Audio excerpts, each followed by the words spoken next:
O que aconteceu quando você arriscou sua vida por um estranho? Uma mulher chamada Naomi me abordou na cafeteria onde eu estava trabalhando no meu notebook e me passou $300 para eu me sentar em uma mesa próxima enquanto ela terminava com o namorado dela, Jeremy. Ela disse que precisava de uma testemunha caso as coisas dessem errado, porque Jeremy tinha um temperamento difícil e ela estava com medo de fazer isso sozinha. Naomi explicou que Jeremy nunca havia batido nela, mas ele socava paredes, arremessava celulares e uma vez atravessou a porta da garagem da ex-namorada com o carro quando ela terminou com ele. Ela estava tentando terminar há meses, mas toda vez que tentava, ele explodia e ela recuava. Ela escolheu este restaurante porque era público o suficiente para que ele não perdesse totalmente o controle, mas silencioso o bastante para que eu pudesse intervir, se necessário. Tudo o que eu tinha que fazer era sentar em uma mesa ao lado, fingir que estava trabalhando no meu notebook e ligar para o 190 se Jeremy ficasse violento. Ele a afastou completamente de todos os amigos dela, então não havia mais ninguém a quem ela pudesse pedir. Ela prometeu que ele chegaria ao meio-dia e que tudo terminaria até as 12h30. Eu precisava do dinheiro e imaginei que nada de muito ruim poderia acontecer em um restaurante cheio. Jeremy chegou 5 minutos atrasado e ele era maior do que eu esperava, o tipo de cara que tem veias visíveis na testa,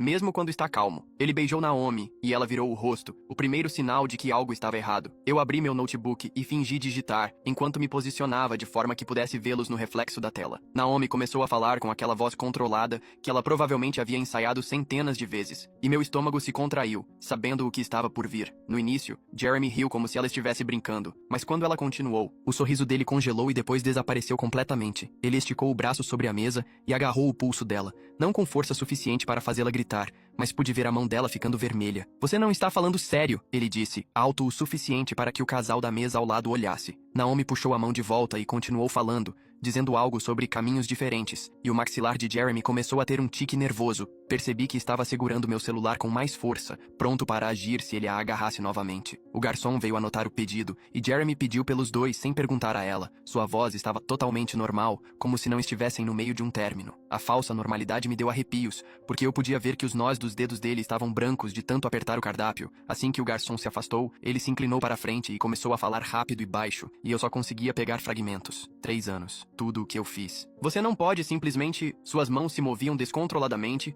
e ele derrubou o saleiro, depois o pimenteiro, e então o copo d'água. O ajudante de garçom correu para limpar, e Jeremy sorriu para ele, agradeceu, e então voltou imediatamente para aquele sussurro intenso. A rápida mudança de humor me assustou mais do que se ele tivesse simplesmente continuado com raiva. Naomi tentou se levantar, mas Jeremy agarrou seu braço e a puxou de volta para a cadeira, ainda sorrindo como se estivessem tendo uma conversa normal. Meu celular já estava na minha mão com o 190 discado, meu polegar pairando sobre o botão de chamada. Uma parte de mim queria intervir naquele exato momento ou simplesmente dar o fora dali, mas eu continuava pensando nos $300 e em como Naomi havia dito especificamente para esperar, a menos que ele ficasse violento, mas vê-la presa ali, tentando ir embora enquanto ele segurava a bolsa dela, me fez sentir um covarde por não intervir. Jeremy estava falando mais alto agora, dizendo: "Quem é ele? Apenas me diga quem ele é", repetidamente, enquanto Naomi continuava dizendo. Não havia mais ninguém. De repente, Jeremy se levantou e sua cadeira caiu para trás com um estrondo que fez todo mundo pular, inclusive eu. Ele a pegou, rindo, pedindo desculpas para todo o restaurante, e então se sentou novamente e segurou as duas mãos de Naomi sobre a mesa. Para qualquer um que estivesse olhando, poderia parecer romântico, mas eu via que ela tentava se soltar e ele não a deixava. Meu corpo todo estava tenso, pronto para saltar, mas eu continuei me lembrando das instruções de Naomi para permanecer invisível, a menos que fosse absolutamente necessário. "Nós vamos resolver isso", ele disse, agora mais alto, "porque você me ama e eu te amo. E é isso que as pessoas que se amam fazem." O gerente começou a se aproximar, mas Jeremy o viu chegando e soltou as mãos de Naomi, levantando as palmas das mãos como se estivesse se rendendo. Desculpe, apenas tendo uma discussão acalorada com minha namorada", ele disse, e o gerente hesitou. Foi quando Naomi disse claramente: "Eu não sou mais sua namorada." E o rosto de Jeremy ficou completamente sem expressão, como se ela tivesse apertado um interruptor. Ele se levantou lentamente desta vez, de propósito, e contornou a mesa até o lado de Naomi. Ela se pressionou contra a parede enquanto ele se inclinava para sussurrar algo em seu ouvido, com a mão no encosto da cadeira dela, encurralando-a. Eu comecei a me levantar, porque era isso. Este era o momento em que eu deveria protegê-la, mas ele deve ter sentido o movimento, porque sua cabeça se ergueu de repente e ele olhou diretamente para mim. Não um olhar de relance, mas um olhar real, como se estivesse memorizando meu rosto. Meu sangue gelou. Precisa de alguma coisa? Ele me perguntou, sua voz estranhamente calma. Eu disse, não, só me espreguiçando, e me sentei de novo, mas ele continuou me encarando. Então ele olhou para Naomi, depois para mim novamente, e eu vi a ficha cair em seus olhos. Meu coração estava batendo tão forte que eu tinha certeza de que ele podia ouvir enquanto caminhava lentamente até minha mesa, com as duas mãos visíveis, mas de alguma forma isso tornava tudo pior. Ele puxou a cadeira à minha frente e se sentou como se fôssemos velhos amigos prestes a colocar o papo em dia. Você está com ela, não está? Ele disse em voz baixa, inclinando-se para a frente. Ela te contratou para observar isso, para protegê-la de mim. Suas mãos estavam espalmadas na mesa entre nós, e eu podia vê-las tremendo de raiva contida. Atrás dele, Naomi balançava a cabeça freneticamente para mim, com lágrimas escorrendo pelo rosto, sussurrando sem som a palavra. Corra! Minha garganta secou completamente enquanto as mãos de Jeremy permaneciam espalmadas na mesa entre nós. O tremor em seus dedos era o único sinal da raiva que ele mal conseguia controlar. Forcei-me a encarar seus olhos, embora cada parte de mim quisesse desviar o olhar. Queria correr, como Naomi sussurrava sem som para mim por trás do ombro dele. Eu não sei do que você está falando, consegui dizer, tentando manter minha voz firme, embora meu coração batesse tão forte que eu podia senti-lo em meus ouvidos. Jeremy não se moveu, não piscou, apenas continuou me encarando com aqueles olhos frios enquanto seu maxilar se contraía como se ele estivesse rangendo os dentes. Eu só estou aqui trabalhando no meu notebook. Continuei, gesticulando para minha tela, onde eu fingia digitar esse tempo todo. Ele se inclinou ligeiramente para olhar minha tela, estudando o documento aleatório que eu havia aberto. Então seus olhos voltaram para o meu rosto, como se ele estivesse tentando ler minha mente. O silêncio pareceu durar uma eternidade, enquanto ele ponderava se deveria acreditar em mim, sua respiração ficando mais pesada pelo nariz. Atrás dele, pude ver Naomi tentando se esgueirar em direção à saída, movendo-se lentamente como se pensasse que se fosse devagar o suficiente, Jeremy não notaria, mas sem nem mesmo se virar. Jeremy moveu seu corpo para a esquerda, bloqueando o caminho dela com seu vulto. Ela congelou contra a parede do assento, presa entre ele e a divisória de madeira, com os olhos arregalados de pânico. O casal na mesa ao lado havia parado completamente de comer e agora nos encarava abertamente.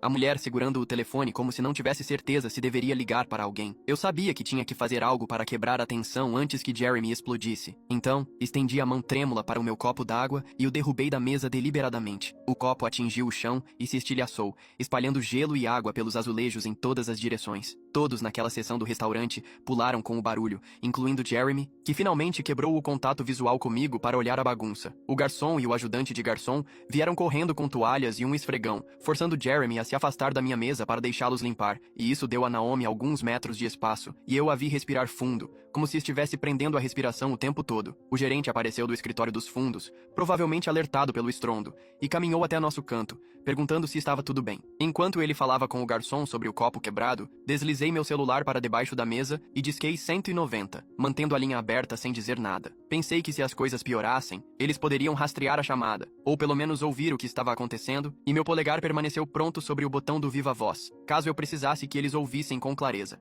Jeremy imediatamente se transformou em uma pessoa completamente diferente quando o gerente se virou para ele, sorrindo e se desculpando pela briguinha de casal com sua namorada. Estamos apenas resolvendo algumas coisas, disse ele com a voz suave que me dava arrepios, porque eu tinha visto seu verdadeiro rosto apenas segundos antes. Ele colocou o braço em volta dos ombros de Naomi e a puxou para junto de si. Ela ficou completamente rígida, mas não se afastou, provavelmente com muito medo do que ele faria se ela o envergonhasse na frente do gerente. O gerente olhou entre eles, incerto, percebendo claramente que algo estava errado, mas sem ver nenhuma violência real para justificar uma intervenção. Notei que vários outros clientes também estavam com seus celulares em mãos, e pelo menos 2 pessoas em mesas diferentes estavam definitivamente gravando o que estava acontecendo. Jeremy deve ter notado também, porque seu sorriso falso vacilou por um segundo, e eu vi a fúria pura brilhar em seu rosto antes que a máscara voltasse ao lugar. Ele sabia que estava sendo observado e filmado. Sabia que o que quer que fizesse a seguir estaria em vídeo, e isso parecia ser a única coisa que o impedia de perder completamente o controle. O gerente pigarreou e disse em voz baixa, mas firme, que teria que pedir a ambos que se retirassem, pois estavam incomodando os outros clientes. Jeremy começou a discutir, dizendo que não tinham feito nada de errado, mas o gerente o interrompeu e mencionou que poderia chamar a polícia se necessário. Isso calou a boca de Jeremy bem rápido e ele soltou Naomi, levantando-se e ajeitando a camisa como se estivesse prestes a sair. Ele caminhou em direção à porta, mas parou bem ao lado da minha mesa, olhando para mim por 3 longos segundos sem dizer nada. Eu me pergunto o que realmente passa pela cabeça de Jeremy quando ele consegue mudar da raiva para o encanto tão rápido com o gerente. Toda essa coisa de sorriso falso enquanto os nós de seus dedos estão brancos me deixa curioso sobre quantas vezes ele já fez isso antes em lugares públicos. Bancando o namorado normal enquanto mal consegue conter sua raiva, seus olhos prometiam que aquilo não tinha acabado, que ele sabia que eu tinha mentido para ele, que ele se lembraria do meu rosto. Então ele saiu, o sininho acima da porta tocando enquanto ele se ia. No segundo em que ele se foi, Naomi começou a tremer como se estivesse segurando tudo, e agora não conseguisse mais parar, e ela se sentou com força na cadeira mais próxima, e colocou a cabeça entre as mãos, e foi então que ela percebeu que Jeremy ainda estava com as chaves do carro dela, de quando ela o deixou dirigir para o jantar na semana passada. O garçom trouxe um pouco de água para ela, enquanto outro funcionário vigiava a janela para garantir que Jeremy não estava voltando.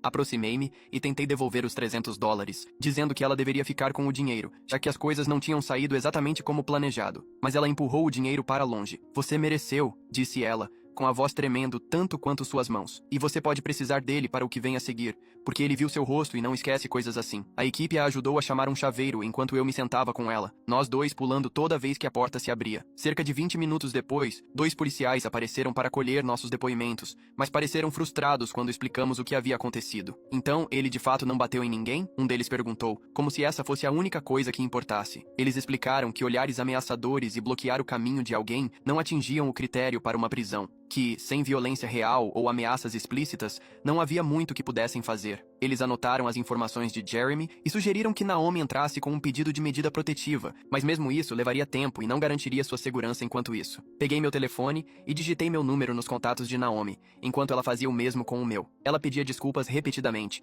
com as mãos tremendo enquanto digitava. Jeremy sabe onde eu moro e onde trabalho, disse ela, olhando ao redor do estacionamento como se ele pudesse aparecer de trás de um carro. Eu disse a ela para me mandar uma mensagem quando chegasse em casa em segurança, já sentindo aquele enjoo no estômago sobre no que eu tinha me metido. O policial que havia colhido nossos depoimentos se aproximou com alguns papéis e entregou a cada uma de nós uma pilha de panfletos sobre medidas protetivas e planos de segurança. Ele explicou todo o processo com uma voz cansada, como se já tivesse feito aquele discurso 1000 vezes. Olha, vou ser direto com vocês, disse ele, batendo no panfleto da medida protetiva. Isso aqui são apenas pedaços de papel e não vão impedir fisicamente alguém que está determinado a machucar vocês. O rosto de Naomi ficou pálido com aquilo e ela parecia que ia vomitar. Caminhando para casa naquela noite, eu ficava olhando para trás a cada poucos passos. Meu celular vibrou com uma notificação de correio de voz de um número bloqueado, e eu quase o deixei cair. A voz era calma e amigável, o que tornava tudo pior. Ei, acho que deveríamos conversar sobre aquele mal-entendido no restaurante hoje. A voz disse, eu sei que você só estava fazendo o que foi paga para fazer, sem ressentimentos. Meu estômago afundou, atravessando a calçada, porque era Jeremy, e de alguma forma, ele havia conseguido meu número de telefone. Eu praticamente corri o resto do caminho para casa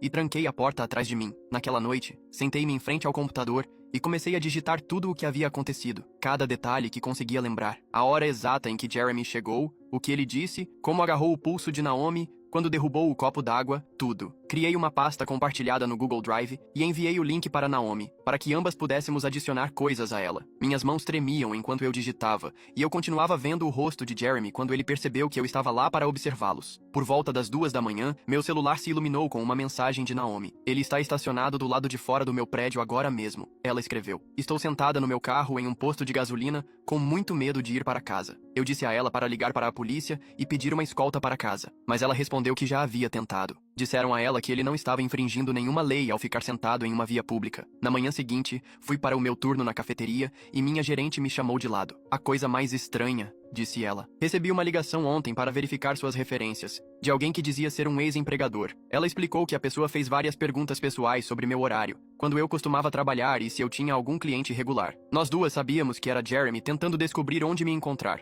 2 dias depois, Naomi e eu nos encontramos no tribunal para solicitar uma medida protetiva temporária. O lugar estava lotado de pessoas preenchendo formulários e com aparência estressada. Escrevi minha declaração como testemunha sobre o que vi no restaurante, enquanto Naomi preenchia página após página sobre todas as vezes em que Jeremy a havia assustado ou a feito se sentir insegura. O funcionário atrás do guichê pegou nossos papéis e disse que um juiz os analisaria em até 48 horas. 48 horas pareciam uma eternidade quando você está olhando por cima do ombro a cada 5 segundos. Naquela noite, fui à minha cafeteria de sempre para trabalhar no meu notebook, como sempre, tentando fingir que tudo estava normal. Eu estava lá há cerca de 1 hora quando Jeremy entrou e se sentou em uma mesa do outro lado da sala. Ele não pediu nada, apenas ficou lá, me encarando. Peguei meu celular e comecei a gravá-lo, e no segundo em que ele viu o que eu estava fazendo, levantou-se e saiu. A barista veio perguntar se eu estava bem, e foi então que percebi que meu corpo inteiro estava tremendo. Um detetive ligou no dia seguinte para dar seguimento aos nossos relatórios. Ele explicou que, sem ameaças reais de violência ou contato físico de Jeremy conosco, não havia muito que pudessem fazer criminalmente. Documentem tudo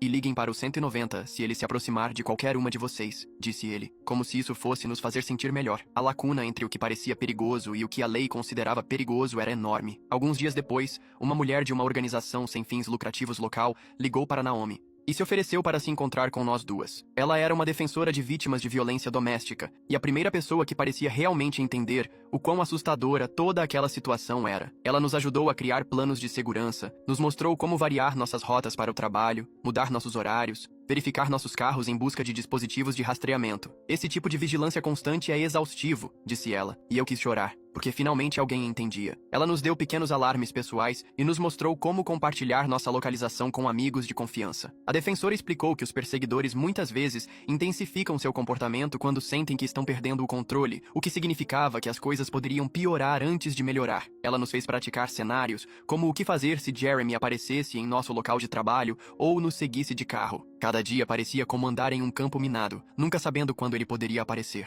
Meu telefone começou a vibrar com números desconhecidos naquela mesma noite. Primeiro 1 ou 2, depois 5, depois 20 em 1 hora. Eu bloqueava um número e mais 3 ligavam imediatamente. A maioria das chamadas desligava após um toque, mas algumas deixavam mensagens de voz apenas com respiração ou estática. Uma mensagem foi diferente, no entanto, apenas alguém dizendo meu nome 3 vezes, bem devagar, antes que a linha ficasse muda. Minhas mãos tremeram ao ouvir a gravação, porque eu sabia que era Jeremy, embora a voz estivesse abafada. A companhia telefônica disse que não poderia bloquear todos os números desconhecidos, sem também bloquear chamadas legítimas, como de consultórios médicos ou entregadores. Baixei todos os aplicativos de bloqueio que encontrei, mas as chamadas continuaram chegando de números diferentes. Às vezes às 3 da manhã, às vezes enquanto eu tentava trabalhar. Naomi me ligou chorando 2 dias depois porque havia cometido um erro e atendido uma das ligações de Jeremy. Ele estava soluçando ao telefone, dizendo que já havia se matriculado em um curso de controle de raiva e terapia, que só precisava de mais uma chance para provar que havia mudado. Ela desligou quando a voz dele passou do choro para gritos sobre como ela estava arruinando a vida dele. Mas agora, o celular dela estava bombardeando com mensagens sobre sinais confusos e sobre ela estar dando esperanças a ele. Eu queria dizer que ela não deveria ter atendido, mas lembrei do que a defensora disse sobre como os agressores usam a esperança como uma arma. Naquele fim de semana, fui à loja de eletrônicos e comprei a câmera de segurança mais barata que encontrei para a porta do meu apartamento. Meu vizinho de cima, Lysander Stowe, me viu tentando instalá-la e desceu com sua furadeira para ajudar. Enquanto trabalhávamos, ele mencionou ter visto um sedã escuro circulando nosso quarteirão 4 vezes na manhã de ontem. Lento o suficiente para que ele notasse, mas rápido o suficiente para não parecer suspeito para quem não estivesse prestando atenção. Ele se ofereceu para me mandar uma mensagem se o visse novamente, e ter outra pessoa vigiando fez o nó no meu peito se afrouxar um pouco. Na manhã de segunda-feira, saí para o meu carro e encontrei 3 arranhões finos na porta do lado do motorista. Retos e uniformes demais para serem acidentais, mas superficiais o suficiente para que o seguro considerasse como desgaste normal. O estacionamento não tinha câmeras, e ninguém viu nada acontecer durante a noite. O policial tirou fotos e preencheu um boletim de ocorrência, mas disse que, sem provas de quem fez ou quando, não havia nada que eles pudessem investigar. Eu sabia que era Jeremy, mas saber e provar eram 2 coisas diferentes. 3 dias depois, eu estava pegando leite no supermercado quando alguém esbarrou em mim com força suficiente para derrubar itens da minha cesta. Jeremy foi todo desculpas e sorrisos, ajudando-me a pegar as coisas enquanto outros clientes passavam por nós. Mas quando ele me entregou o pão, seus dedos se fecharam em volta do meu pulso e ele se inclinou perto o suficiente para que eu pudesse sentir seu perfume. Sua voz baixou para quase nada quando ele disse que eu deveria cuidar da minha vida e parar de encher a cabeça de Naomi com mentiras. Eu procurei meu celular desajeitadamente, mas quando consegui abrir a câmera, ele já estava no final do corredor, virando-se para acenar para mim com um enorme sorriso amigável. A coisa toda levou talvez 30 segundos, mas minhas pernas tremiam tanto que tive que me apoiar no freezer de laticínios. Na semana seguinte, Naomi finalmente teve seu dia no tribunal para a medida protetiva, e o juiz a concedeu imediatamente após ver nossa documentação. Jeremy está seguindo o manual do Stalker à risca, preenchendo todos os requisitos. Ligações misteriosas, arranhões no carro, acidentes no supermercado. Alguém avise a esse cara que a Netflix já tem conteúdo de crimes reais suficiente sem suas contribuições amadoras. Jeremy teria que ficar a 150 metros de distância da casa dela, do trabalho e de qualquer outro lugar que ela frequentasse regularmente. Mas a ordem era apenas papel até que ele fosse notificado. E de repente, Jeremy se tornou impossível de encontrar. O oficial de justiça foi ao apartamento dele 3 vezes, mas ele nunca atendeu, embora seu carro estivesse lá. Tentaram em sua academia, em seu bar favorito, até esperaram do lado de fora de seu trabalho. mas ele sempre conseguia escapar ou simplesmente não aparecer. Cada tentativa fracassada custava a Naomi mais $100 e significava mais um dia em que a ordem não estava ativa. Ela não podia ir trabalhar porque ele poderia estar lá esperando e estava gastando seus dias de atestado médico rapidamente. 3 dias disso e ela estava pronta para desistir, porque a lei dizia que ele tinha que ser devidamente notificado, o que significava que ele basicamente controlava quando a proteção começaria. Minha gerente na cafeteria, Amy Stratton, notou que eu verificava a porta toda vez que ela se abria e, discretamente, mudou todos os meus turnos para apenas durante o dia. Ela me colocou para trabalhar no escritório dos fundos, fazendo inventário, em vez de no caixa, onde qualquer um poderia me ver. Quando tentei explicar o porquê, ela apenas pediu uma foto de Jeremy e disse que a compartilharia com toda a equipe. Eu redigi um plano de segurança listando a marca e a placa do carro dele, sua descrição e o que fazer se ele aparecesse. Cada funcionário recebeu uma cópia e Amy afixou uma ao lado de cada caixa registradora. Fiquei grata, mas também envergonhada por meus problemas estarem afetando o ambiente de trabalho de todos. Então minha chefe, a Dorothy, me chamou em seu escritório, parecendo confusa e preocupada. Alguém, alegando ser meu ex-locador, havia ligado, dizendo que eu havia deixado de pagar 3 meses de aluguel e causado milhares em danos à propriedade. A pessoa disse que eu era violenta e instável, que havia ameaçado outros inquilinos e não deveria ser confiável perto de clientes. A Dora sabia que eram mentiras, porque ela havia sido minha referência quando consegui meu apartamento atual. Mas agora, eu tinha que me defender e me preocupar se outros lugares para os quais Jeremy ligasse seriam tão compreensivos. Naomi tentou procurar amigos para ficar, mas percebeu como poucos lhe restavam após 3 anos de Jeremy, lentamente a afastando de todos. Uma colega de trabalho ofereceu seu sofá, mas desistiu depois que o colega de quarto disse que não queria se envolver em um drama que pudesse seguir Naomi até a casa deles. A defensora explicou. Isso era típico que os agressores isolam deliberadamente suas vítimas para que elas não tenham para onde ir quando tentam sair. O policial Bennett Thorne apareceu no meu apartamento no dia seguinte com uma pasta grossa e um caderno gasto. Ele se sentou à minha mesa da cozinha e espalhou formulários que eu nunca tinha visto antes, apontando para cada seção com sua caneta. Ele me mostrou como anotar cada coisa que acontecia com datas, horários e palavras exatas, se eu me lembrasse delas. Suas mãos se moviam pelos papéis enquanto ele explicava quais detalhes importavam mais para o tribunal e quais não ajudariam. Ele pegou seu celular e me mostrou como tirar fotos que seriam realmente úteis como prova. A marca de data e hora tinha que estar visível, e eu precisava tirar fotos amplas mostrando toda a cena, não apenas closes. Ele me fez praticar tirar fotos da minha porta e janelas de diferentes ângulos até que eu acertasse. Ele me disse que o sistema se movia a passos de tartaruga, mas disse que cada pedaço de papel que arquivávamos fortalecia o caso. Ter um policial que realmente se importava fez as coisas parecerem um pouco menos sem esperança. 3 noites depois, meu telefone vibrou com uma mensagem de Naomi às 3h17 da manhã. Ela acordou com uma sensação estranha e olhou pela janela para ver Jeremy parado na calçada abaixo. Ele estava apenas parado lá no escuro, olhando para o apartamento dela, sem se mover. Ela me enviou um vídeo que gravou com o celular, e eu pude ver sua figura sob a luz do poste, completamente imóvel como uma estátua. Ela ligou para o 190 enquanto eu o observava através do vídeo dela, nenhuma de nós falando enquanto esperávamos. A polícia levou 43 minutos para aparecer, e a essa altura, Jeremy já havia partido há muito tempo. O policial Thorne reviu a filmagem na manhã seguinte, mas disse que Jeremy havia sido esperto o suficiente para permanecer em propriedade pública. Ficar parado em uma calçada não era ilegal, mesmo que fosse assustador pra caramba. Às 3 da manhã, comecei a construir uma linha do tempo no meu notebook, criando um documento que crescia a cada dia. Capturas de tela de mensagens de texto foram para uma pasta,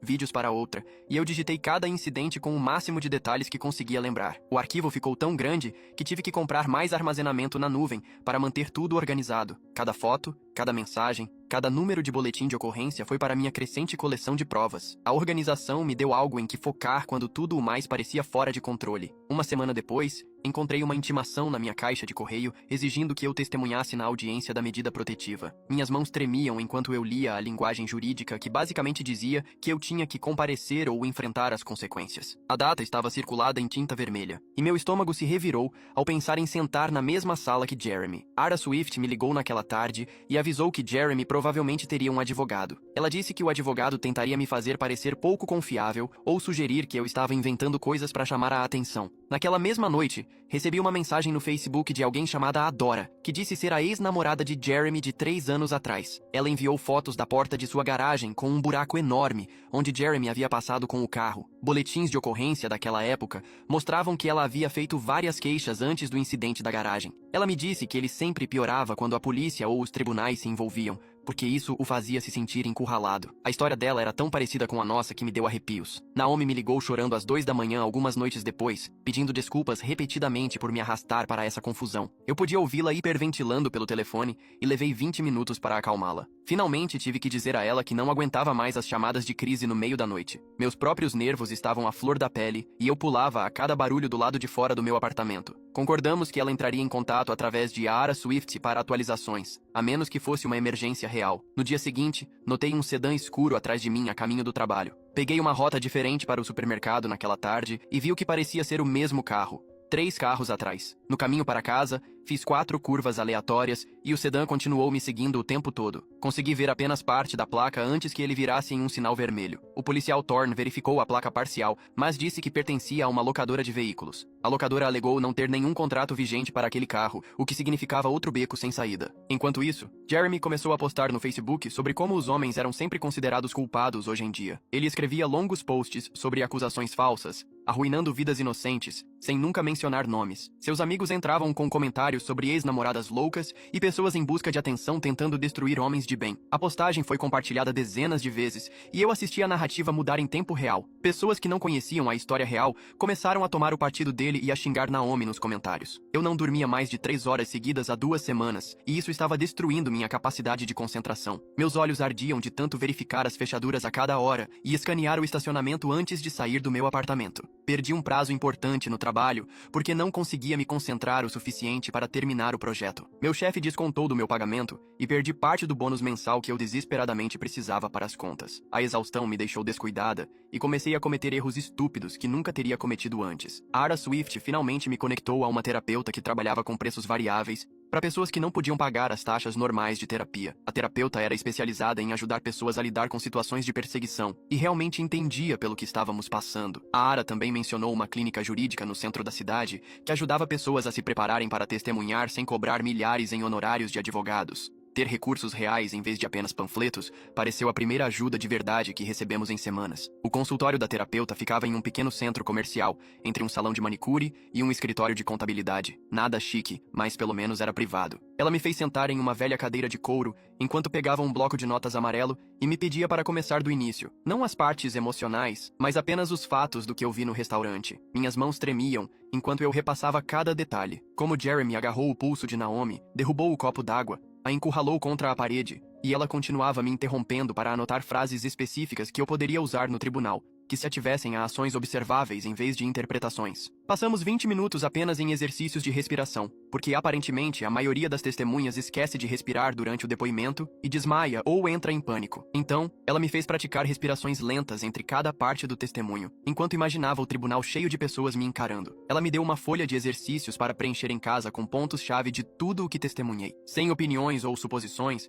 apenas fatos puros, como uma câmera de segurança os registraria. 3 dias depois, Naomi me ligou chorando porque Jeremy finalmente havia sido notificado da medida protetiva em sua academia, e em 10 minutos, o celular dela explodiu com 47 mensagens de texto de números diferentes, todas dele, usando aplicativos de números temporários para contornar o bloqueio. Ela tirou print de cada mensagem antes de apagá-las. Eram longos desabafos raivosos sobre como ela estava arruinando a vida dele, destruindo sua reputação, como todos na academia o estavam olhando como se ele fosse algum tipo de monstro, misturados com declarações de amor e promessas de mudar se ela apenas lhe desse mais uma chance. As mensagens pioraram ao longo do dia, passando de súplicas para ameaças sobre o que aconteceria se ela não retirasse as queixas. Como ele sabia onde ela trabalhava, onde seus pais moravam, onde ela tomava café todas as manhãs. Algo parece estranho sobre Jeremy saber exatamente quando desaparecer toda vez que o oficial de justiça aparece. Me faz pensar se alguém está vazando informações para ele ou se ele tem câmeras vigiando sua própria casa. O timing parece perfeito demais para ser sorte. O policial Thorne adicionou tudo ao arquivo como prova de violação da ordem de não contato,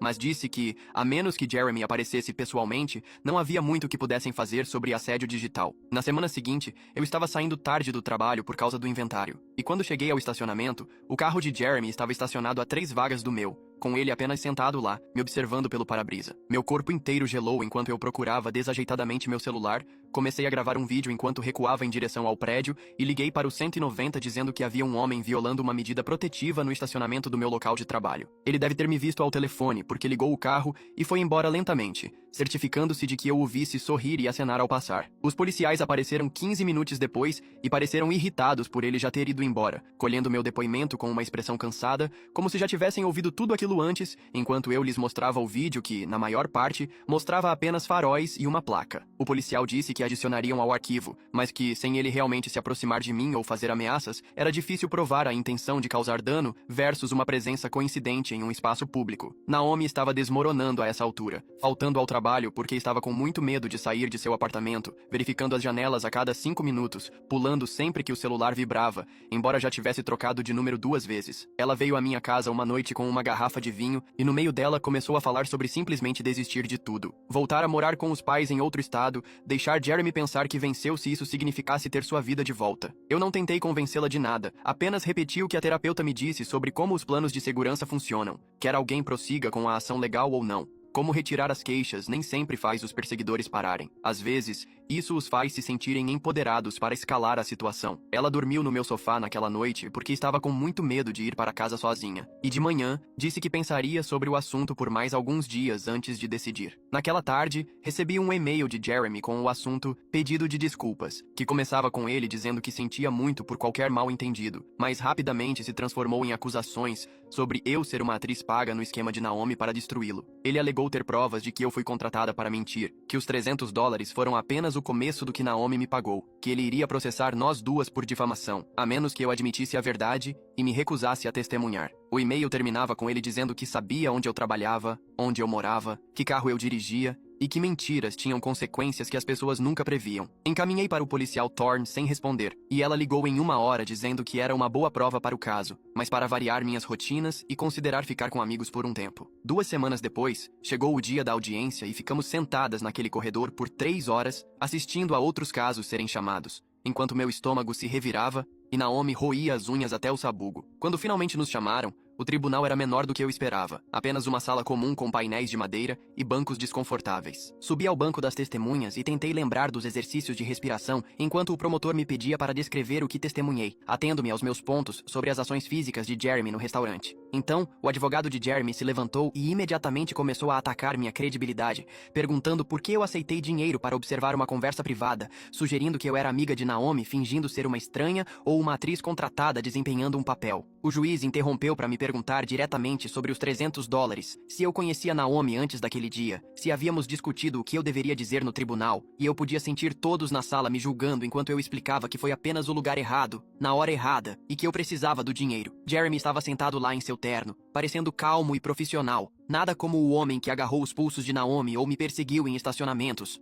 ocasionalmente balançando a cabeça tristemente, como se ele fosse a verdadeira vítima ali. Após mais 2 horas de testemunhos e argumentos, o juiz finalmente decidiu que o padrão de contato e escalada mostrava uma ameaça crível, estendendo a medida protetiva de Naomi por 1 ano inteiro, apesar do advogado de Jeremy dizer imediatamente que eles iriam recorrer. Jeremy se levantou tão rápido que sua cadeira caiu, saiu furioso enquanto seu advogado se apressava para juntar os papéis e correr atrás dele. E embora tivéssemos tecnicamente vencido, parecia uma vitória vazia, porque todos nós sabíamos que um pedaço de papel não pararia alguém tão determinado. Em poucas horas, minhas redes sociais foram inundadas com mensagens de contas que eu não reconhecia, me chamando de mentirosa, interesseira, destruidora de lares, dizendo que eu destruí a vida de um homem inocente por dinheiro. Algumas mensagens incluíam capturas de tela do meu LinkedIn, mostrando onde eu trabalhava, fotos tiradas do meu Instagram antes de eu o tornar privado, até mesmo a página do Facebook da minha mãe, com ameaças de expor que tipo de pessoa criou uma filha tão mentirosa. Passei a noite inteira trancando todas as contas,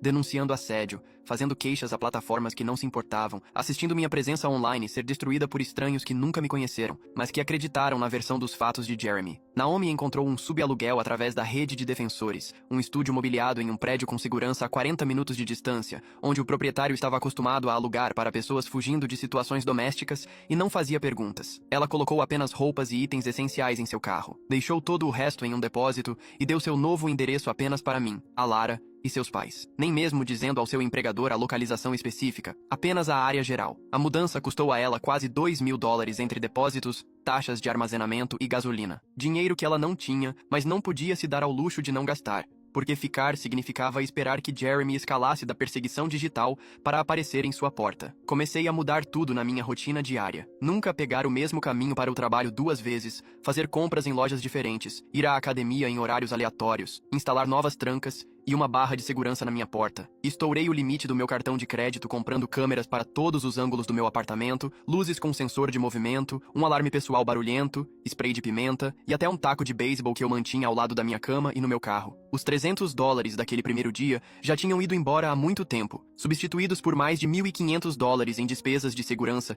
que eu não podia pagar, mas sem as quais não conseguia viver. Aprendendo da maneira mais difícil que o medo tem um preço que ninguém te conta quando você concorda em ajudar um estranho. Meu celular vibrou na quinta-feira de manhã com uma mensagem de um número que não reconheci. Apenas uma foto do meu prédio tirada do outro lado da rua, com minha janela circulada em caneta vermelha. Sem palavras, sem ameaças, apenas a prova de que alguém esteve me observando ontem enquanto eu estava em casa. E a medida protetiva cobria apenas Naomi, o que significava que eu tinha zero proteção legal contra o que quer que Jeremy quisesse fazer. Fui direto para a delegacia e registrei meu próprio boletim de ocorrência por assédio. Mas a policial atrás da mesa explicou que, sem ameaças explícitas ou violência real, isso era, na melhor das hipóteses, uma questão cível. Ela adicionou notas ao sistema sobre a foto e disse que ajudaria a estabelecer um padrão se as coisas escalassem. Mas no momento, eles estavam de mãos atadas, o que me deu vontade de gritar, porque esperar por uma escalada significava esperar para me machucar. De volta ao meu apartamento, encontrei Lysander Stowe, meu vizinho de cima que trabalhava à noite no hospital, e ele mencionou ter visto o mesmo sedã escuro estacionado na nossa rua em horários estranhos na última semana. Ele disse que já tinha falado com o policial Thorne sobre isso, quando o policial passou fazendo perguntas, e ter outra pessoa notando a vigilância me fez sentir menos louca, embora ainda não fosse suficiente para acusações criminais. Naquela noite, verifiquei as redes sociais de Jeremy usando uma conta falsa e encontrei postagem após postagem sobre ser traído, sobre a verdade vindo à tona, sobre pessoas recebendo o que mereciam, tudo vago o suficiente para que seus amigos comentassem com apoio e orações sem saber a história real. A parte mais assustadora era como ele misturava essas postagens sombrias com coisas normais sobre trabalho e esportes, mantendo normalidade suficiente para que ninguém visse o perigo se acumulando por baixo. Naomi ligou na manhã seguinte porque havia encontrado parafusos de metal posicionados perfeitamente atrás dos pneus traseiros no estacionamento de seu prédio, colocados para causar vazamentos lentos, em vez de furos imediatos, o que tornava quase impossível provar que alguém fez isso de propósito. Ela registrou outro boletim de ocorrência, que foi adicionado à pilha crescente de incidentes que não eram criminosos o suficiente para importar. Cada um pequeno demais por si só, mas juntos, pintando o quadro de alguém tentando sistematicamente nos destruir. A Ara organizou uma chamada em conferência, onde discutimos a possibilidade de Naomi se mudar para outro estado para ficar com a irmã, mas ela não podia se dar ao luxo de deixar o emprego sem ter outra coisa alinhada primeiro. A defensora explicou que a maioria das vítimas de perseguição não pode simplesmente desaparecer e recomeçar como nos filmes, porque as contas não param e os empregadores não guardam vagas indefinidamente. Então as vítimas acabam escolhendo entre segurança e sobrevivência, o que não é realmente uma escolha. Decidimos canalizar toda a nossa comunicação através de Ara a partir daquele ponto, criando um filtro profissional entre nós que fazia tudo parecer mais administrável, mesmo que significasse abrir mão do contato direto completamente. Eu enviava mensagens com atualizações sobre qualquer coisa suspeita. Ela passava as informações relevantes para Naomi, e Naomi fazia o mesmo no sentido inverso, transformando nossa amizade em um jogo de telefone sem fio, mas pelo menos reduzindo o estresse diário de se perguntar se cada mensagem de alguma forma provocaria Jeremy. 2 semanas se passaram sem incidentes maiores, mas eu ainda verificava cada fechadura 3 vezes antes de dormir, escaneava cada estacionamento antes de sair do carro e mantinha meu celular gravando sempre que andava sozinha em qualquer lugar. $300 se transformaram em 1.500 em custos de segurança. A calculadora de Naomi deve estar quebrada, porque esse é o pior retorno sobre investimento desde que as criptomoedas quebraram. O silêncio não significava que estávamos seguras, apenas que Jeremy estava planejando algo maior ou temporariamente distraído com trabalho ou amigos. Mas de qualquer forma, a hipervigilância era exaustiva e impossível de desligar.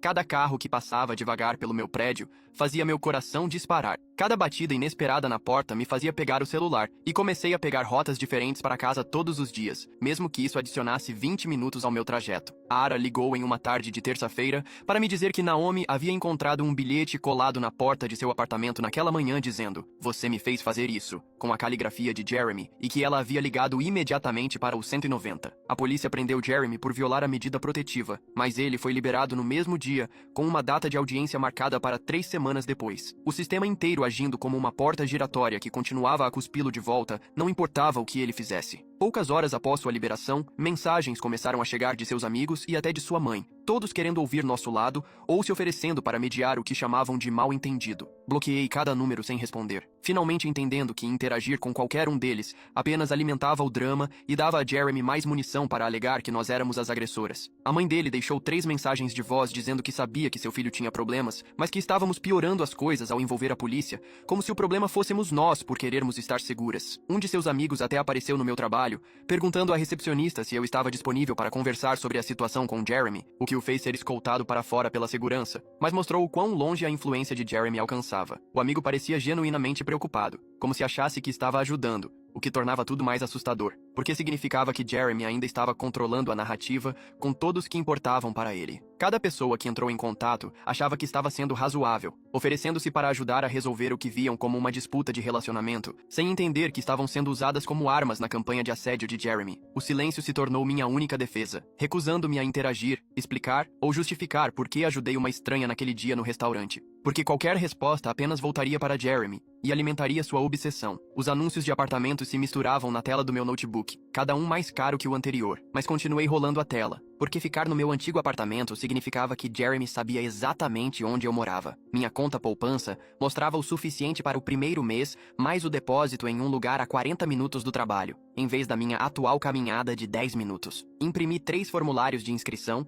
e os preenchi na mesa da cozinha, minha mão doendo de tanto escrever a mesma informação repetidamente. O proprietário do terceiro lugar, um armazém convertido com câmeras de segurança e um porteiro, ligou de volta em poucas horas. Assinei o contrato naquela tarde, sem nem mesmo tentar negociar o aluguel que consumiria 60% do meu salário. Quando contei a Adora que precisava de folga para me mudar, ela ajustou meu horário sem fazer perguntas, permitindo que eu trabalhasse de manhã cedo e no final da noite para poder embalar as coisas durante o dia. Ela não podia me dar mais dinheiro, mas me deu a flexibilidade que podia. Aluguei um caminhão e mudei tudo sozinha em 3 viagens, minhas costas gritando de dor no final, porque contratar uma empresa de mudanças significava mais estranho sabendo onde eu morava. 2 semanas depois, eu estava sentada na sala de espera do tribunal, observando o relógio se aproximar da hora da audiência de Jeremy. Naomi estava sentada 3 cadeiras adiante, ambas fingindo não nos conhecermos, por conselho do promotor. O oficial de justiça chamou o número do caso de Jeremy e nós entramos no tribunal. Jeremy estava na mesa do réu de terno, parecendo um banqueiro, não alguém que aterrorizou 2 estranhas. O promotor leu as acusações e o advogado de Jeremy imediatamente começou a falar sobre primeira ofensa e controle de raiva. Em 20 minutos, eles fecharam um acordo onde Jeremy se declarou culpado por perturbação da ordem,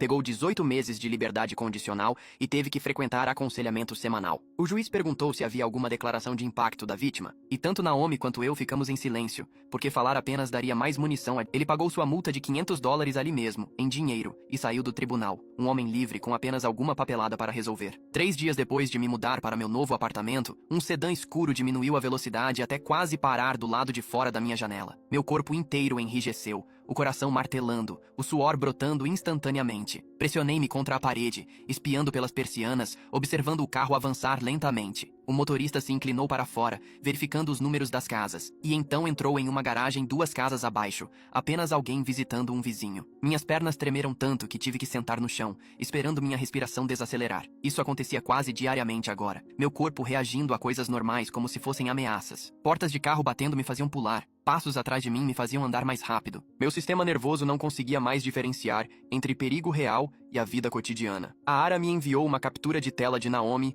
2 meses após a audiência. Naomi estava fazendo terapia 2 vezes por semana, de volta ao trabalho, mas pegando rotas diferentes para o trabalho todos os dias, ainda olhando por cima do ombro nos estacionamentos. A mensagem dizia que ela estava se virando, melhorando lentamente, aprendendo a se sentir segura novamente. Nós 2 estávamos funcionando. Comparecendo ao trabalho, pagando contas, vivendo a vida no piloto automático, sustentadas por consultas de terapia e vigilância constante. 6 meses depois daquele dia no restaurante, as notas de $300 ainda estavam na gaveta da minha escrivaninha, novas e intocadas. Eu as tirei uma dúzia de vezes para comprar mantimentos ou pagar a gasolina, mas sempre as colocava de volta. Se alguém me pedisse ajuda novamente, eu provavelmente diria sim, mas faria mais perguntas primeiro. Estabeleceria regras mais claras sobre o que eu poderia e não poderia fazer. O medo agora vivia permanentemente em meu corpo.